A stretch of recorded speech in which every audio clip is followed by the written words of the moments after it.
Well, folks, it's that time again. Time for another question and answer. Oh, but before I do, I just gotta vent about something. How did the Q&A get 80 views and yet only 5 people ask questions? Who watches a question and answer video and then doesn't leave a question? What other purpose is there to watching a video like that? Anyway, let's just get into the questions so I can give you some answers. Luckily though, even though only 5 people commented, they did get plenty of questions, 42 in fact, so let's get through them. Our first set of questions comes from Sorophagianix Boy, and his first question is, do you think Sorophagianix is valid? Ah yes, the old debate over if something is valid or not.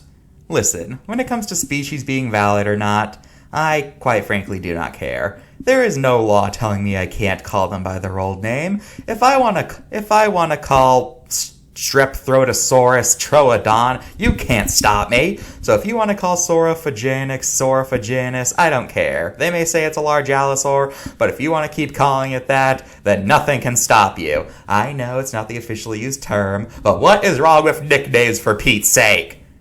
You will never get me to say Strepthrotosaurus. It'll always be Troodon to me.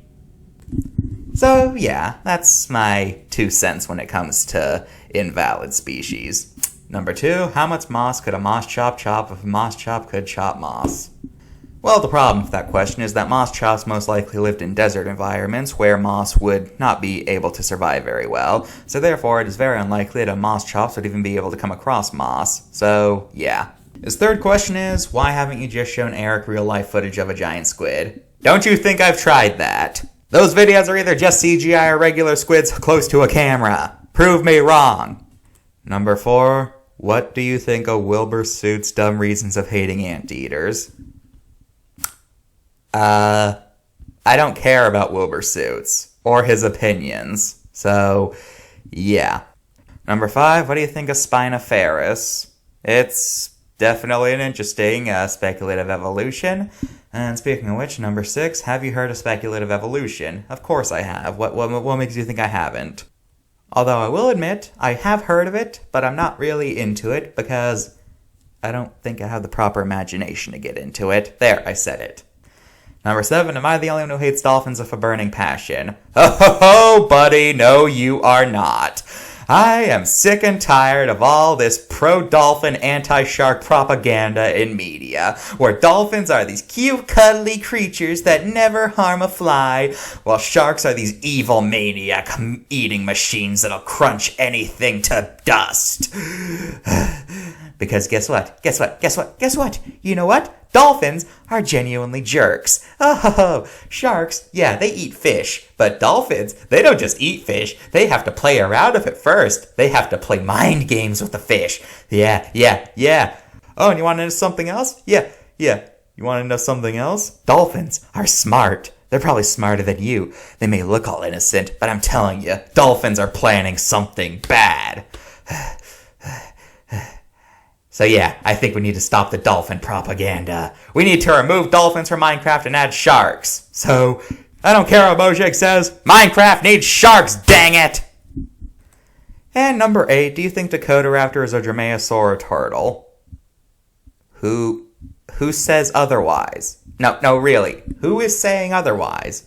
Yeah, I know some fossils are falsely attributed from turtles to it, but that doesn't mean Dakotaraptor's a turtle. There is definitely still a large dromaeosaur in Hell Creek, so therefore, case closed. Well, that's enough from him. Let's move on to someone else. Our next set of questions comes from Tubers93. Number 1, what kind of car would you be in the Cars universe? Okay then. Well, if I had to be any car in the Cars universe, I guess I would be a motorcycle, just to be different.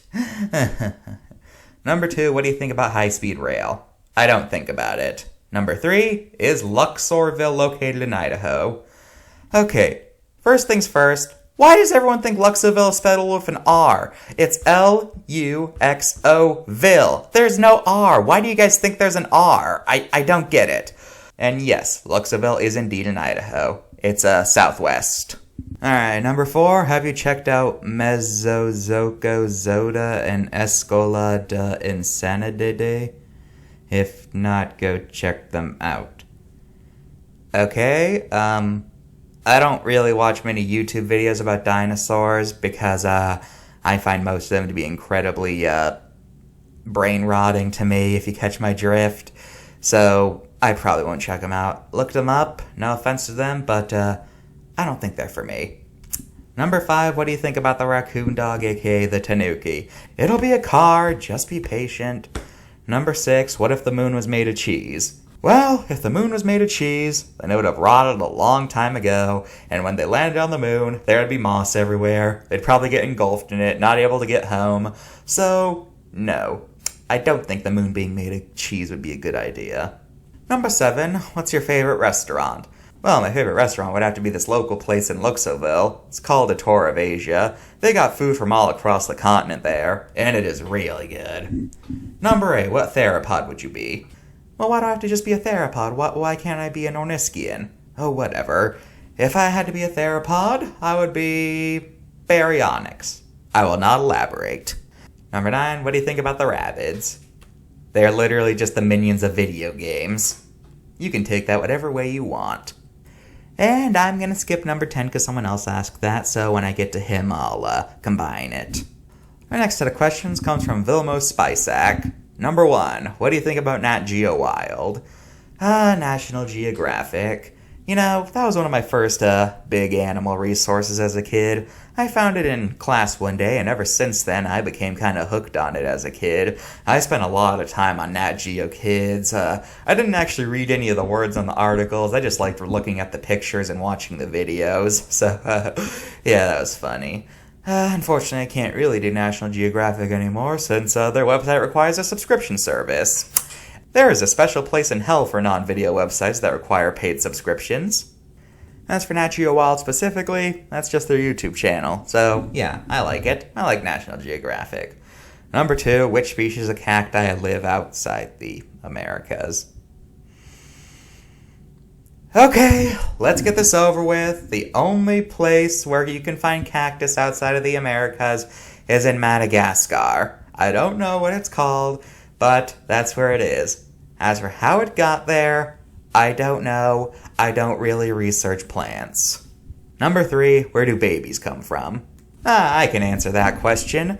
There are many different ways monsters reproduce, but the most fascinating to me is members of the fair folk. You see, creatures like leprechauns, fairies, and pixies, they don't have more than one biological sex. They're all entirely one. So, therefore, in order to reproduce, what they do is summon these bird-like creatures that have long necks and long, sharp beaks, and then the two parents give a DNA sample to the bird, who takes the samples to a large volcano-like place, but instead of lava, it's filled with this goo-like thing that when the DNA is dropped in, it'll form into an infantile shape, and when it's done, the bird will wrap it up in a blanket and take it all the way to the fairy, or leprechaun, or gnome, whatever.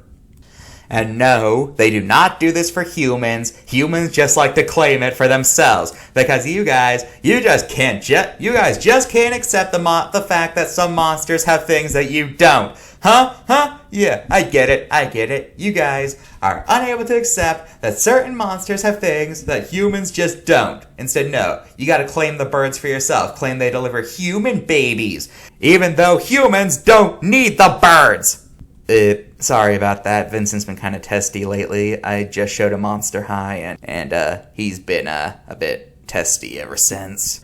Yeah, you guys just can't like monsters unless they look like humans, can you? And by the way, I do not appreciate the cutification of lycanthropy. It is a serious disease, and I do not appreciate it being cutified. Oh, and one more thing. If a Gilman came out looking like that, they would be eaten. Well, that was certainly something. So, moving on. Number 4. What's your favorite planet? Neptune, because it's blue. I like blue. It's my second favorite color, and it's part of my favorite color. Number 5. What do you think about public transportation? Number 5. What do you think about public transportation? Public transportation is good. Pass it on. you typed number 5 twice, but this is number 6. So, number 6, have you seen the query? I've seen plenty of queries, yes. Number 7, what kind of software do you use? I draw everything on Fire Alpaca, and then I record using a screen recorder device, and I just talk over the drawings, so occasionally swapping them out. Number 8, what do you think about euphorbias? What's a euphorbia? Okay, I just looked it up. There's some kind of blooming desert plant. Alright, look, you've been commenting this on a lot of videos, and I just gotta come out and say it. Can you please just stop? I don't really care about plants as much as I do animals, so I'm not really the kind of guy to talk to with plant-related questions, okay? Okay. Number 9, did you know that there are 2 more species of Tyrannosaurus? Yes, I did. Number 10, are there any palm trees native to Europe? Yes! Number 11, what's your favorite country? Oh, that's kind of a loaded question, wouldn't you say? Okay, what answer would get me the least amount of crap? Let's see. Liechtenstein. There. I don't think anyone would be angry with that answer, and I don't think Liechtenstein has been involved in any historical events, so therefore, I think I'll be fine. Our next set of questions comes from Sad Pathetic Taxidermy Otter. His first question is, in the far future, I'm going to make a full-on reboot of the franchise in the format of video and book. If I upload any of them, can you give your thoughts on them? Sure. Number 2, if you were a creature for each of the 7 series, what will you be, and what is your favorite creature per series? Well, I have a hard time picking favorites. That's kind of a thing I've always struggled with. Every time I try to pick a favorite, I just can't. I have general favorites, but I have a very hard time picking specific favorites for a lot of things. I don't even really have a favorite food, if you catch my drift. So, yeah. So, to answer the question about what I would be from each of the 7 series, let's just go through this. For Monsters of the Past, I think I would be a Kronosaurus. Why? Because why not? It seems cool. Nightmares of Nature, I would be a honey badger, because nothing messes with honey badgers. That's an old joke, I apologize. For Toxic Terrors, I'd be a king cobra. For Monsters of the Deep, I'd be a megamouth shark, just to see how they live. For Tiny Terrors, I'd be a Death Watch beetle just to mess with people. And oh boy, what do I say about Monsters of the Mind? I guess I'd be the Grim Reaper. Can't die. Instead, you get to inflict death on everyone else. So, Number 3, have you ever simmed? No, I have not. Number 4, would you be honored to have a Broadway play based on your show? Sure. I don't know what the plot would be, but sure.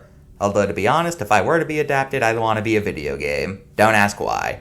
Number 5, if I die in this world, who will know something of me? Well, that's kind of a dark question. Jeez. Number 6, what's your favorite fandom? I don't join fandoms. I lurk in them, but I don't actively join in on them. Number 7, oh boy, this one. Are you sure your channel is kid-friendly? There's a lot of mentions of suicide, murder, assault, and other bad stuff. Okay, I feel like I need to justify myself a bit here. So, what they're basically asking is if my channel is kid-friendly despite mentions of these themes. Here is my 2 cents on the issue. I don't feel like I'm all that bad by kids' media standard. I mean, a lot of kids' media has shown things far worse than what I have. I mean, SpongeBob literally had a scene where a character's toenail gets ripped off and you see blood.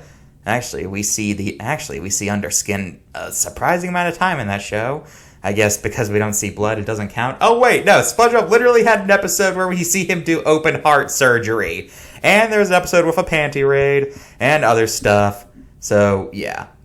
And as for the mentions of murder and assault, I don't really consider assault something you can't put in a kid's show. I mean, isn't an entire genre of kids media slapstick, as in characters beating each other up? Isn't that kind of assault?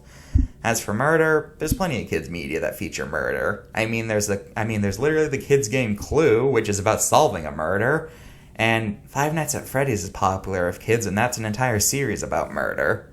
And don't plenty of Disney movies feature murder? So, yeah, I don't really think murder is something that should be outlawed from kids media. And as for the last one, when have I ever made reference to suicide in this show? I mean, if it was in the context of talking about animals, then I kind of had to since that was part of the animal. But if it was part of the story, I genuinely don't remember if I ever made a suicide reference. So, yeah. And as for the other bad stuff, let me explain. I've said hell a few times before, but I try not to overuse it. And besides, there have been at least 4 Disney movies I can think of that have said the word hell. So, yeah.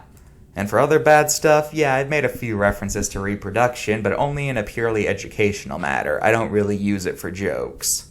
So, overall, I'd say my channel is about PG. There are far, far worse things that kids are into. The internet is slowly killing innocence, and we all know it. Okay, now that I got that out of the way, let's move on to his last questions. Number 8, who let the dogs out? I did.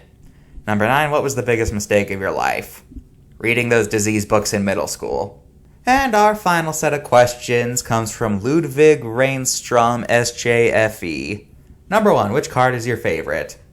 As I said earlier, I have a hard time picking favorites, so I don't really have an answer to that question. And besides, they're educational, not for entertainment purposes, so I don't know how you could have a favorite card unless it depicted your favorite animal, in which case I guess I could understand. So, yeah, sorry for the non-answer, but that's genuinely how I feel. 2, which weird and wild creature card is the most inaccurate? Probably either Spinosaurus or Ozzy Dahaka, because both of them are pretty much just nonsense. 3, are you going to ever do a review on the book you got off of Amazon from that one review video?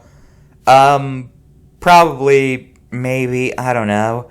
I don't really know how I would do a book review, so if I ever find a way, then yeah, I'll do it. 4, which card sets are best based on the different categories, like the most accurate, the most interesting, and stuff?